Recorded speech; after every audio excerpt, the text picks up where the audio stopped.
Mahimo makaloan sa calamity loan sa Pag-ibig Fund ang mga miyembro nga naga-eksperyensya sang kalamidad kag may deklarasyon sang state of calamity ang local government unit o kon LGU o kung sariin man sila naga-istar nga lugar. Suno pa kay Attorney Stanley Alayon, ang branch manager sang Pag-ibig Fund Iloilo Molo Branch, iya ginpayag nga yara gid lamang sa 5.95% ang kada tuig nga interest rate nga amo ang pinakamadamo nga interes sa nasambit nga loan.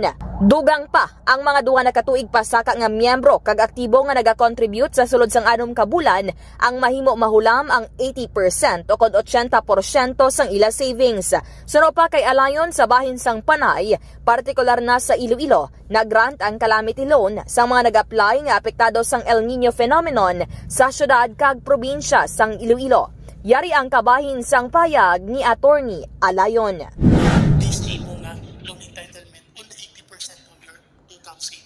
Amo na nga siling namo gina-advertise namon nga kung mag-top up ka, magpa-increase ka sa imo nga monthly contributions, hindi ka gid perdi kay maka-increase ang imo dividendo kay dako imo savings, at the same time ang imo loan entitlement dako man kay nagabase kita sa 80% of your savings. Naton nagana-require kita sang 24 months, no? At least 24 months nga naka-contribute ka.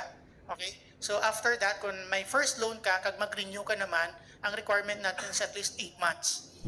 Report nagikan sa Iloilo City, ini si K5 Kim Montaño Kaluyo para sa Kampiyon nga Balita, Serbisyo Publiko kag Kalingawan sa Iloilo.